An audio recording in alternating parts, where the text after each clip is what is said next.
access, or they needed something that they could access on their on the go, pull up on their laptops out in the field.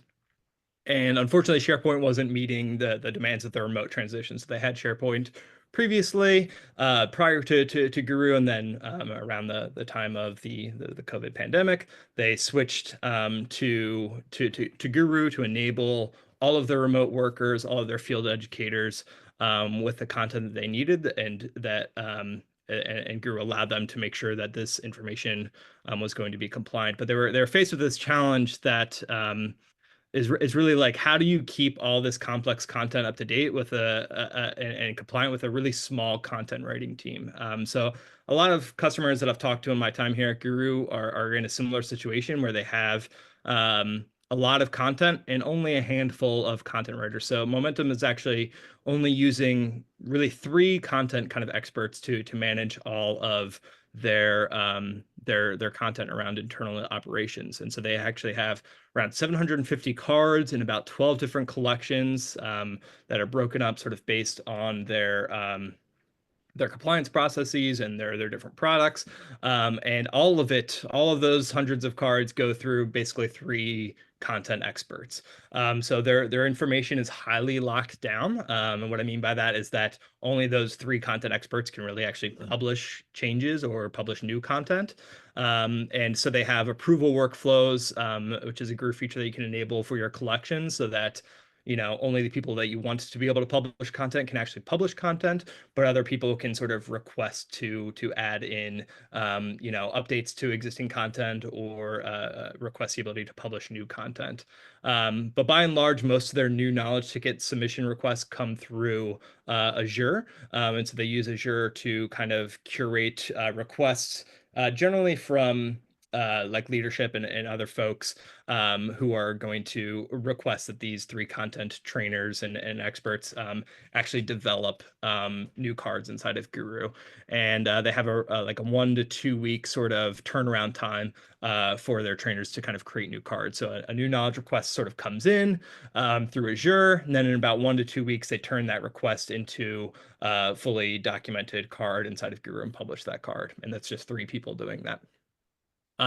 Those three trainers also routinely check the analytics inside of Guru to fill knowledge gaps. So they're looking weekly into the analytics fields, like searches producing results, searches producing no results, questions that were asked and unanswered. They're looking at those different analytics fields to see what people are searching for and not able to find inside of Guru, and using that to enhance their content, whether it's updating existing content or creating whole new content to fulfill those knowledge gap needs.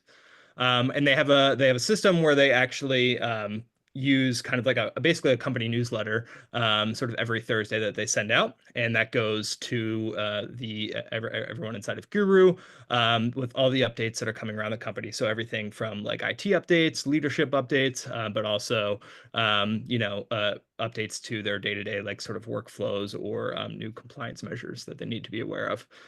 So they're sending out announcements really frequently to make sure that people are always in the know when it comes to the latest and sort of greatest kind of information.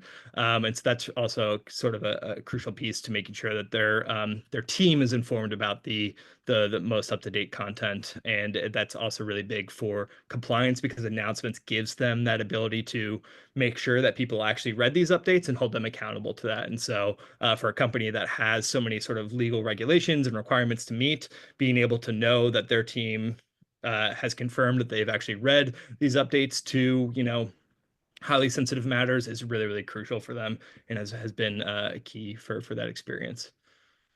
Cool. And then their sort of outcomes revolve around, well, I'll just sort of share some of the outcomes that they saw from this method here. So through this sort of new knowledge request workflow here, they've been able to have a really consistent output. And so in this graph, you can kind of see the sort of darker orange is is cards created each month. The sort of lighter orange is announcements being sent. The pink is cards updated, and the sort of teal is kind of cards deleted.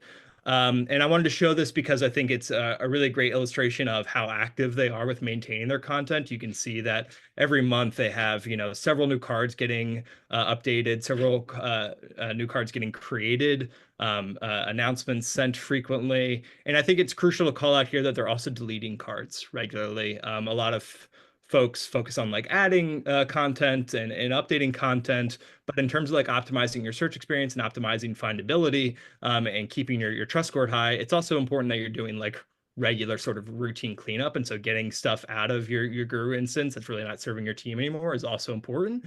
And so you can see that, in some months they're deleting almost, 30 cards in that month. And so that's also a sort of key part of their content health strategy. And you can see that it's led to really high adoption throughout their couple years with Guru here. So you can see since 2023, since they launched, they've maintained, adoption levels that are, between 80 and 95% pretty consistently, which is, not the easiest thing to do, especially when only three people are sort of managing your content for several hundred folks. And then they have a trust score that's really unbelievable. It's really been maintained between 90 and 100%. So you can see that those kind of actions that they're doing here on this previous slide are really paying dividends in terms of people being able to trust the information that they find in Guru and keep going back to Guru as a source of truth. And then, obviously they're able to maintain, a really high trust score as a result of those sort of routine actions that they're taking every day, every week. So that's the sort of momentum story. Did we get any questions coming in through the Q&A, or does anybody have any questions around their strategy, their challenges, their outcomes, their methods, anything like that? That they wanted to pipe in the Q&A. And we had one question from Angie, which was just asking if for a little bit more advice on how to drive those read rates for those Thursday announcements. And Fabrizio and Anthony may also be talking about announcements, so maybe they can hit on this when they speak. But Matt, if you have any quick tips on how to drive announcement reading specifically. Yeah, that's a great question. Unfortunately, with Valerie not here, I can't speak to exactly how they're able to do that. But we'll definitely pitch this question to Fabrizio and Anthony soon, momentarily.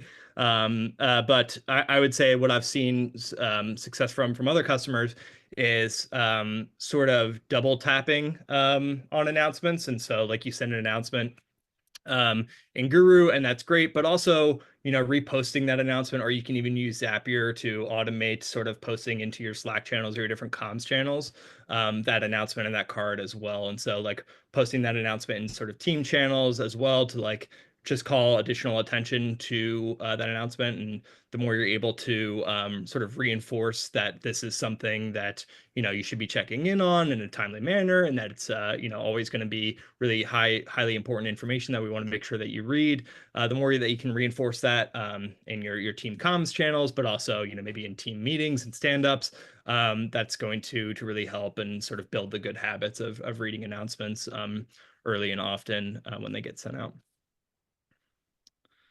Okay, let's see here. Lauren asks, what does the announcement newsletter look like? Is this something we can automate in Guru on a weekly basis?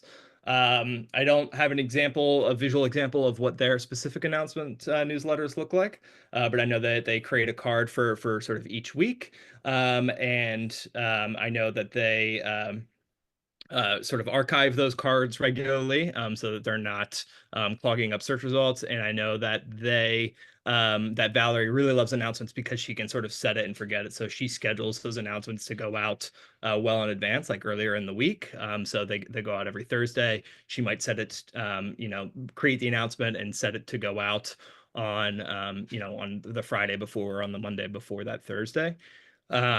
Automations in terms of sending those regularly, I mean, I think that's possible through our scheduling feature, but it could also potentially be possible through additional tools like Zapier or something like that if you wanted to create additional automations. And then Mitch asked if there's a way to resend an announcement that somebody else sent.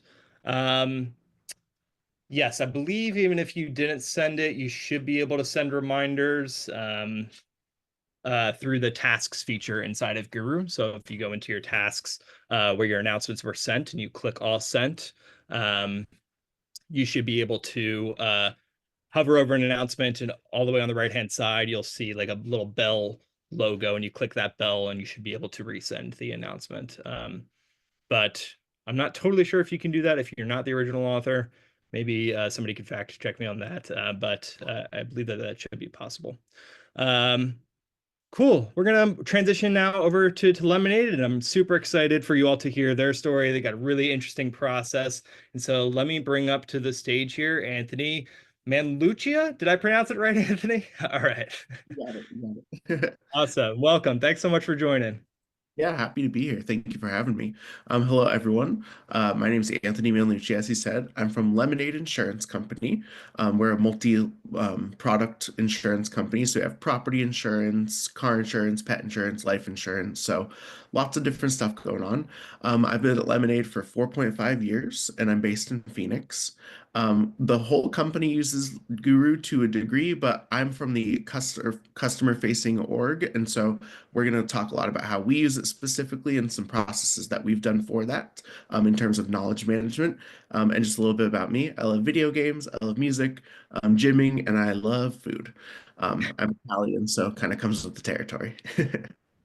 Of course. What are you playing these days? Any good video games you're playing right now? Yeah, I'm playing Unicorn Overlord, which is like a medieval fantasy strategy game.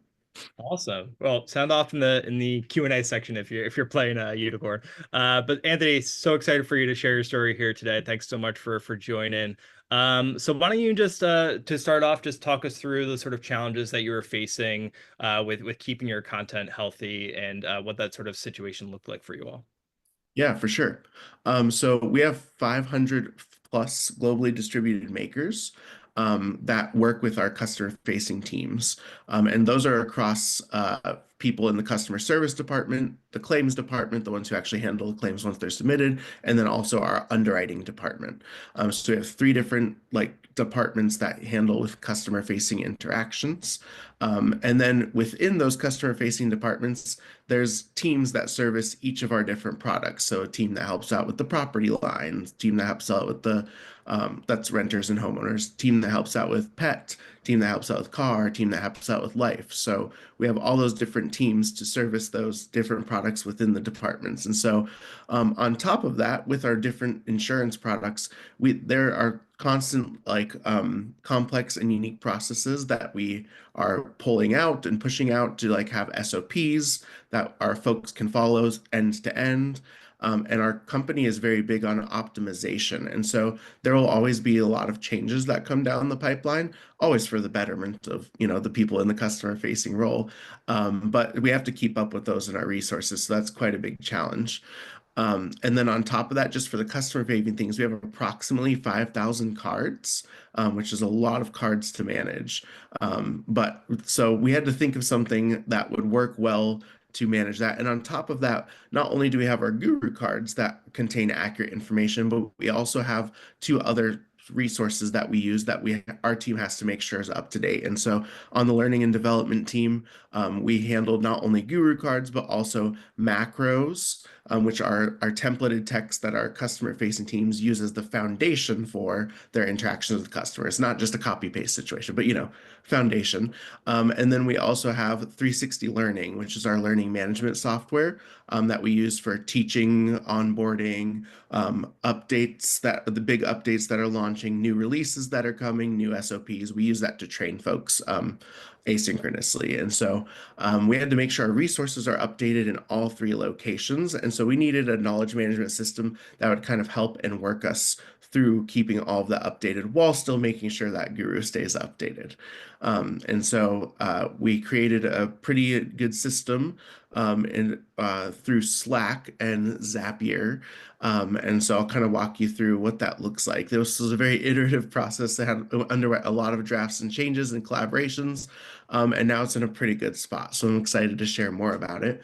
Our company uses Slack for internal communications. And so For that, we have a channel in Slack dedicated purely to knowledge requests for the customer org. And folks can go to that regardless of their position in the customer org, or sometimes even if they're not in our customer org and they're, partners that we work with who help us create resources too. Folks can go there and, it's a big announcement. We made sure everyone knows to go to that channel. And then when they go there, there's different links for different type form surveys that they can take. And depending on what kind of knowledge they're wanting to request, they can click on a different link and it has a description of what each one entails. And then if they're wanting to request a piece of knowledge from us, one of the biggest things that we did in shifting to this way is we're having the requester make the first draft of the resource. So that's whether it's an update to an existing resource or if it's a brand new resource that's, brand new made from scratch. And so all of our stakeholders that we work with are trained, to make sure that they are supplying us with the drafted information. We have our own QA on the back end in terms of like making sure our writing's good, the content's good, the formatting's good, etc. But we want, our stakeholders who are typically the subject matter experts to be the ones, supplying the bulk of the information first before we take it and run with it. After they submit the type form and they make that first draft, then we have Zapier who takes that submission and assigns it to the appropriate content lead on our learning and development team. And so it goes back into Slack and we have the request channel and then we have what we call the receipts channel and it spits out a little receipt of what the form was. And then it auto tags based on certain logic individuals on our team who are designed to handle that department and that product for knowledge requests. And so it makes it really easy to keep track of who's supposed to do what. And then within Slack too, in our knowledge receipts channel, we can also tag in stakeholders, and there's automations that notify people when someone starts working on a request and when the request is finished as well. So lots of really cool automations in there. On average, we get around 100 to 200 requests per month, although we just broke 300 for the month of March. Wow. Congratulations. Thank you. And so, lots of different stuff coming in. It's not the same month to month. And I think that just kind of speaks to like, oh, the business needs change month to month, but we're consistently getting, a pretty decent volume. Our team's made up of around 13 trainers who are helping with content creation, though the bulk of it usually falls within like this, like 3 to 5 people per month.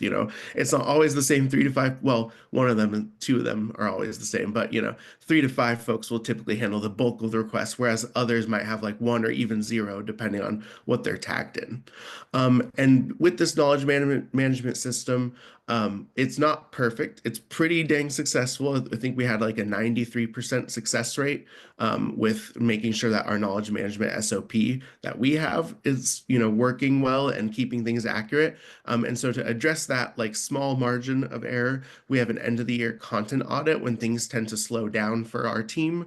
And so in December, we all go through our collections, scan through them, do any other initiatives we want to look at with Guru, and then we make sure that there's nothing that slipped through the cracks and address anything that we might have missed or our stakeholders might have not submitted a request for. Wow. Awesome. Amazing, Anthony. Thanks for sharing that information. And we are going to get a look at their knowledge request process here in a second. So we're going to go through that kind of process sort of step by step. I know that may have been sort of a lot to maybe take in and sort of conceptualize. So don't worry, we're going to dive into that a little bit deeper here. Before we proceed, though, got a couple questions for you all, or for you, Anthony. So about how many folks or how many employees does Lemonade have, and like and or currently, and how many folks are in Guru? I don't know that off the top of my head, honestly.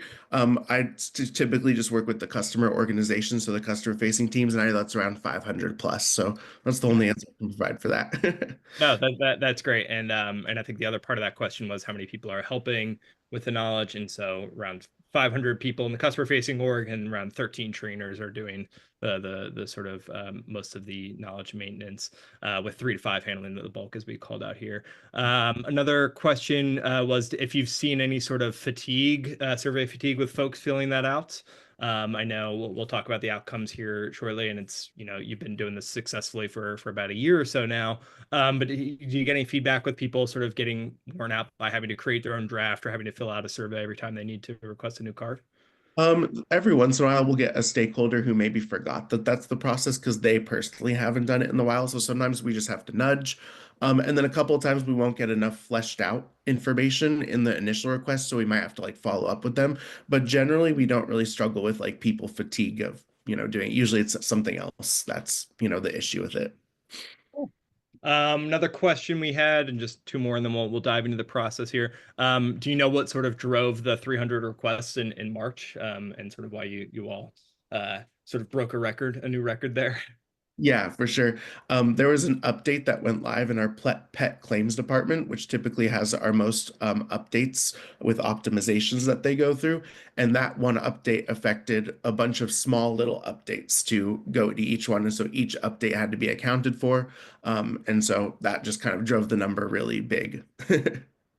Yeah. Yeah, that makes sense. Sort of cascading effect with Yeah. updates. Big update ripples out into several little updates. Yeah.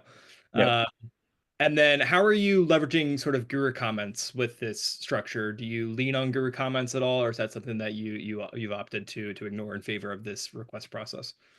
Yeah, we ignore the comments mostly. If we do ever catch one, then we'll usually Slack the person like, hey, if you did want this corrected, make sure you go to the knowledge request. We try to nudge them in that direction.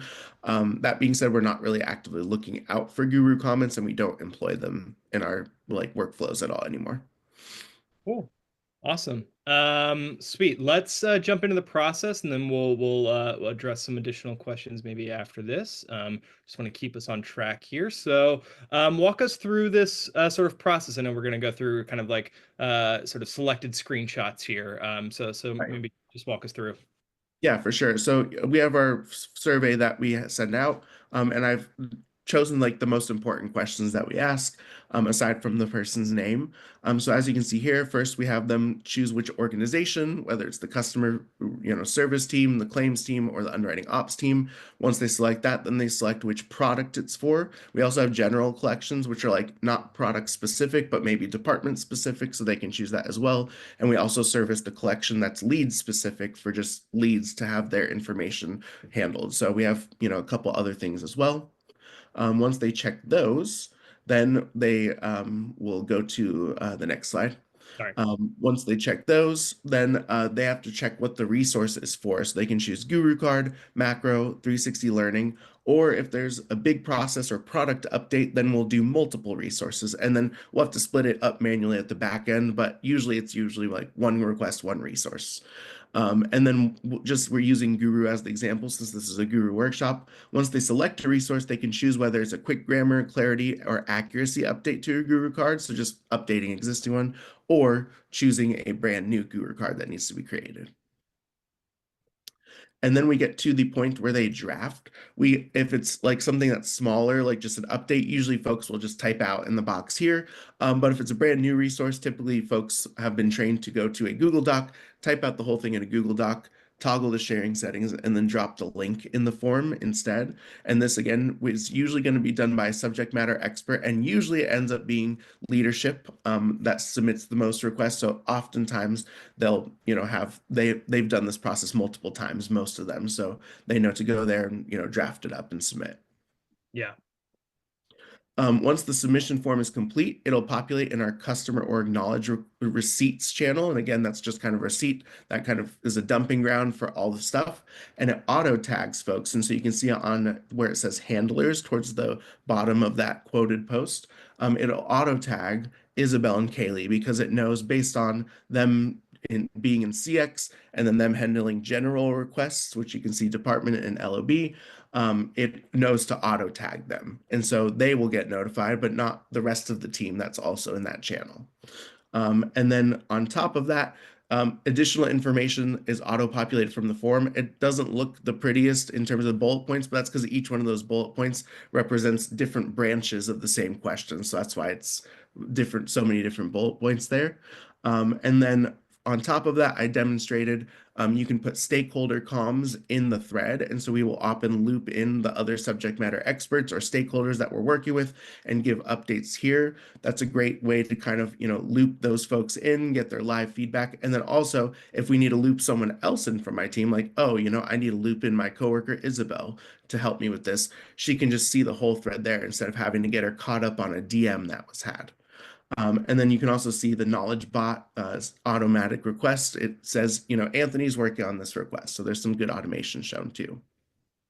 Nice. And is that bot going off because you tagged in Anthony here? Oh, yeah. So when you hit that eyeball emoji, we have an automation at the top there. When you hit the eyeballs, it'll say that you're working on the request. And then if you do the checkbox, then it says the request is complete. I see. Yeah, so it's kind of the automations are React based. So the eyeballs trigger at mentioning a person, and then the check mark triggers the or just signals that it's been complete and sends it. Does it send a notification to the person who submitted the request? Yeah, so it goes in the thread and then it also will submit like a Slack bot notification to them as well. Super cool. Love that. Really, really cool. And so then there's like in addition to all this like great automation that you're doing, you're also being really diligent about tracking these activities, and for good reason. So talk us through how you're keeping track of these knowledge activities here. Yeah, so then one of the cool integrations with Zapier is it'll also dump some of the information that we're wanting to track into a spreadsheet. And then from there, we can get a breakdown by department, by resource type, by line of business, and then also very important by person, which I'm showing here. And so we can give with those eyeballs and that check mark, it tracks who's completing and working on stuff and also timestamps them for how long it takes them to complete the resource. And so you can see here at the top line, it says knowledge request volume. And so you can see how many each person did, and then about how long on average it takes them at the way bottom where it says individual knowledge request efficiency. Chopped off was the total team volume, so my bad with the screenshot. But you can see, there's varying numbers that folks will handle in a month, and it changes month to month. But our efficiency is measured in days. So, it's 0.6 days is the average for Rebecca as an example. And so that's pretty fast. So 0.6 days, that's, like half a day. And Um, that time is being measured by like the date of the submission request and then the date that you hit the green check mark basically and fulfilled that request. Yep, exactly. So yeah, it's all measured, automated and dumped into the spreadsheet, thankfully. And here you can see kind of the breakdown I showed for the claims team, just on how it's broken down by resource, by product line, and whether it's a quick update or it's a brand new resource. And so we total those up, and then we have different running totals. And then as you can see, that got us to the grand total of 300 requests total with all the ones that came in through for the CLX pet team with all their cool updates that they had. That's awesome. And it's just been like really helpful with like demonstrating to like leadership and teams, like just the sort of efforts that you're putting out there. Yeah, absolutely. I'll say it later too, but we kind of use this as a way to give visibility to our team's work and efforts. Um, but yeah, like as Matt said, this has been like a full year. I think launched it in like late March, early April last year. So we've been operating on this for a full year. We have a 90% weekly adoption rate with our customer facing teams. And we consistently have high verification scores for our customer org specific collections. They're usually going to be around 100% just of the way we structure. And that includes our pets claims collection, which has over 2,000 cards, which is why they also get a lot of requests month over month. And that's 100% verified, which is quite a big feat. And then, like I said, we quantify a lot of what we do with these knowledge request tracking. It's not only the only part of our role that we do, but it's a good part of what we do in our role as the customer L&D team. And so it helps us, helps our manager understand our workload and capacity. And if when new initiatives are coming down the pipeline, she can make sure it goes to someone who isn't maybe as buried under work as another person. And then we also use it to give our various stakeholders visibility to the impact of the knowledge we have. So it gives them an idea of what we're doing, what we're using, etc. That's amazing. Really incredible like results there. Like 90% monthly adoption is like something I see, commonly amongst like really high achieving guru teams. But 90% weekly adoption is like even more impressive, where it's like 90% of your team are using Guru every week. And so that's really awesome, and it speaks to just the amount of trust that they have inside of Guru because of this work that you're doing. And like to have a collection that has 2,000 plus cards and has 100% draw scores, like my mind blew. When you told me that, I was like, I don't think I've ever seen those stats. Like that's crazy. I really love the investment that you all put into the sort of knowledge management, and how much fruit it's sort of bearing. Um, Last question here, and then we're gonna move on to the next segment. But I'm curious how you sort of went about getting this kind of buy-in, or if that was even something that you were really responsible for. But like, how did you sort of convince maybe leadership, or how did the team maybe sort of set up this program, and get buy-in from like leadership to, invest this much person power and this much time into a knowledge management strategy? Yeah, for sure. I mean, definitely with our team's leadership, we have really wonderful leadership that advocates for our team. And they really were instrumental in making sure that we had what we need to be supported through it all. And so from that point, they were able to take the reins. And, with all my planning and like proposing, I had, to do proposals and stuff. We kind of went through like, top down, like leadership, like presenting it to one of the higher ranking people and then presenting to people below them and just kind of gaining that adoption, making sure everyone understands what's expected of our stakeholders, et cetera. And we're just very loud and proud about it, and that kind of just got us where we are, where people were able to be like, you know what, yeah, this is a good solution for everyone, not just the L&D team.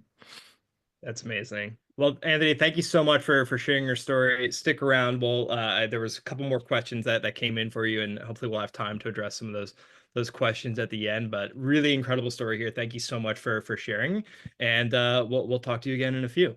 Sounds good. Awesome. Thanks, Anthony. And let's move on to TravelPerk, and let's bring up Fabrizio. Fabrizio, how you doing today? Hi, everyone. Thank you for having me today. Yeah, I'm Fabrizio. I'm content communication manager for TravelPerk. And yeah, we're based in Barcelona. TravelPerk is a travel and expense solution. And we've been around for 10 years now. And I've been with them for 6. And we, specifically my team, we work for the customer care team. So we are the people who write specially policies and procedure for customer care agents who serve customers. And something about myself, yeah, I love languages, I speak a few, I love traveling. Please note the double L. So we are on the other side of the pond and we use that kind of spelling, and live music is obviously one of my passions. Oh yeah, absolutely. What's your favorite language to speak other than Spanish?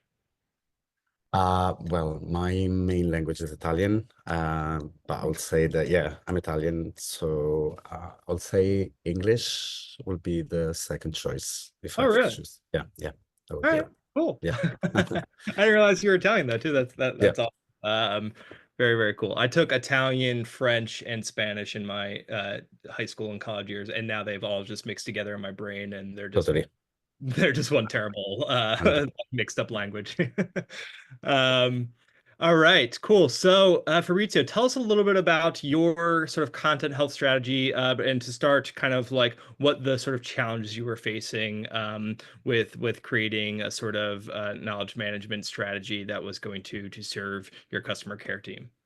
Yeah, so it started a few years ago when it was I was by myself on the team. It was a team of 1 in content, and it was obvious that the company was growing very fast, and the strategy that we were using was going to be very useless in a matter of weeks, or we were sending process updates via emails, sometimes in Slack channels, and that is actually something that you can sustain until the team is very small. And then we expanded so rapidly that we needed a proper system. So we started investigating, and obviously Guru came between our favorites, and we started using it because we understood that it was the right tool for us. So we have we use a lot of processes internally that are related to not only in our processes as TravelPerk as a company, but we're tied as well to our suppliers and providers, and that often change. So being in a travel industry, you can imagine all of the airlines, all of the hotels, all of the train suppliers, each of them does a completely different thing from another. So we need to tailor our support to what these companies actually do. And so we couldn't work anymore with updated content, and we needed to update it very frequently.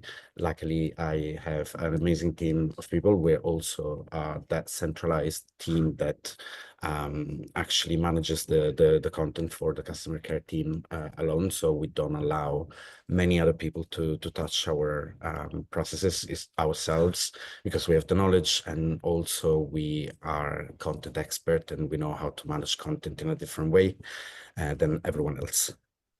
So we do manage many things outside of just the simple content. As Anthony's team, we do stuff like macros.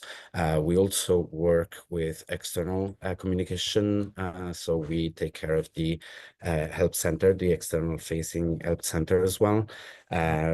We do certain let's say advertisement for the most important announcement that we send out. So we obviously use the announcement that is built in Guru, but we also make a little bit of noise outside of that by just, I don't know, we create some screen adverts that we then distribute outside in the customer care teams.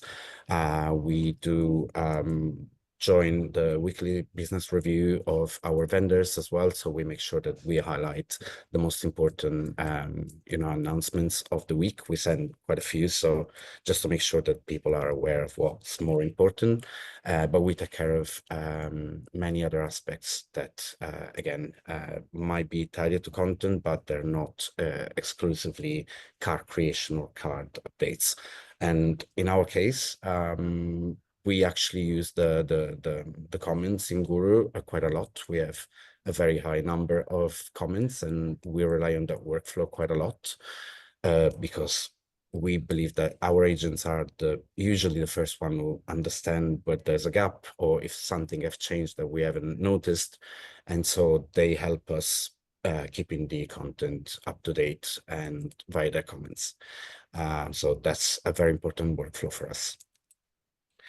So yeah, on a day-to-day basis, we do quite a few tasks, such as, for example, updating Guru cards or making sure that our queue with expired cards is actually clear.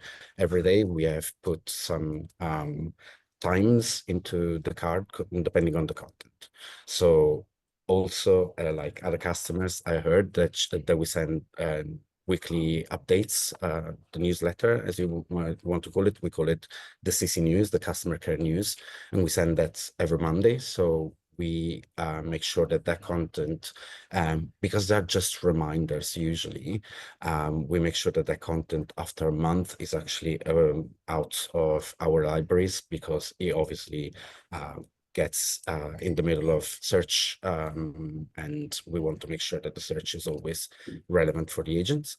Mm-hmm. Then the core of our cards expires every 3 months, and then when we have something that is stable that we know that we won't change, then we give a year clock, let's say. So at the end of each batch, every day, I will say that there's a number of cards that we have to review and make sure they're up to date. Not only in the content, because we also make changes to the style of the card sometimes. So we might have introduced a new headlines, for example, or a new way of writing certain part of the card. And so we make sure that routinely we review all the content that we have in our libraries. And Yeah. so let's say that this is the first part of our day. So we make sure that the queues are under control. We understand how many cards are expired, how many comments we received, and how many requests we received from the business.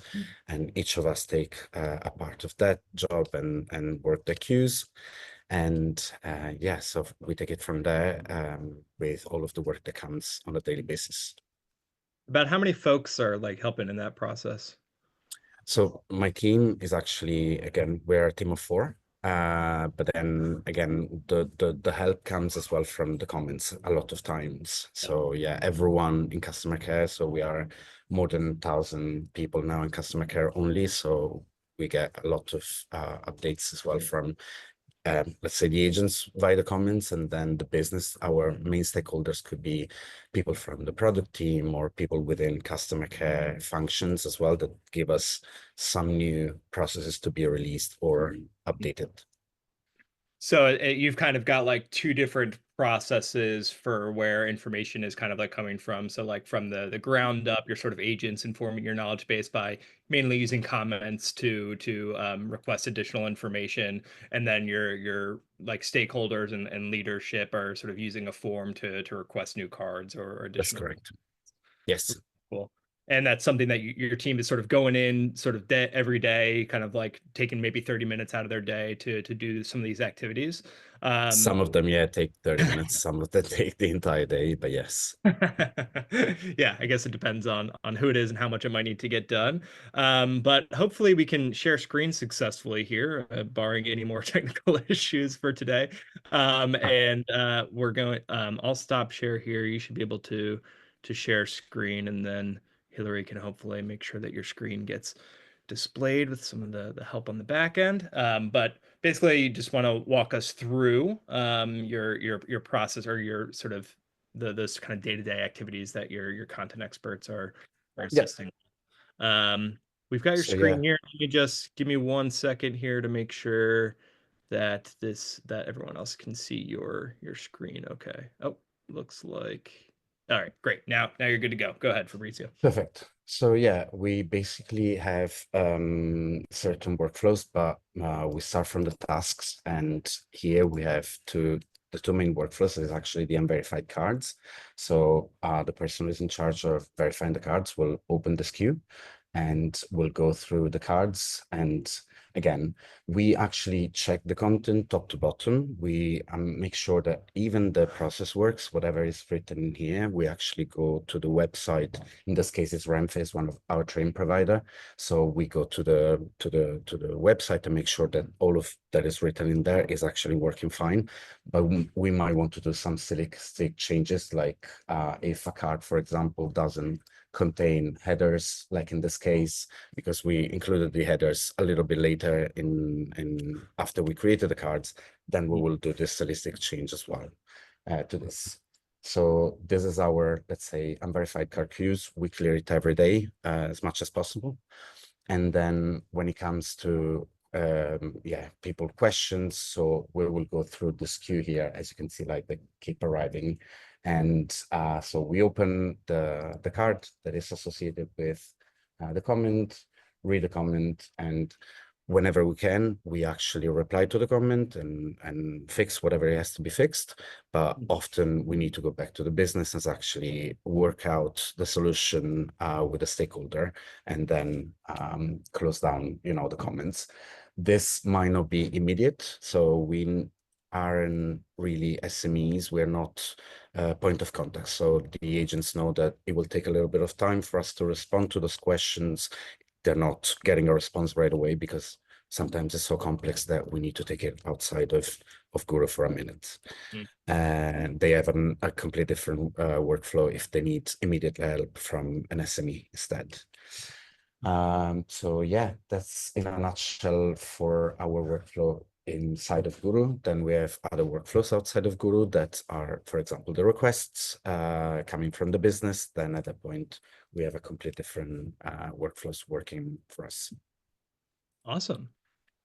Awesome. Amazing. Thank you for taking us through that. One question really quick from Brittany was, how do you kind of keep track of which comments have been addressed and the work needed for each? It sounds like Brittany's maybe struggling with keeping up with the comments and making sure that people are able to kind of manage that work effectively. Again, we are taking this in outside, so also we have Zapier connections and other sheets as well connected, so that because all of us can rotate on the tasks, we make sure that also not to do the same work every day. We make sure that whenever something has been addressed, we have like a way to take it. But again, it happens outside of Go. Gotcha. Awesome. That makes sense. Let me see, Hillary, if you can just shift to my screen when you get a chance. Awesome, thank you. And really appreciate you walking us through that workflow and that methodology. We'll open things up for questions here in a minute. We've got some great questions in the Q&A that I've seen.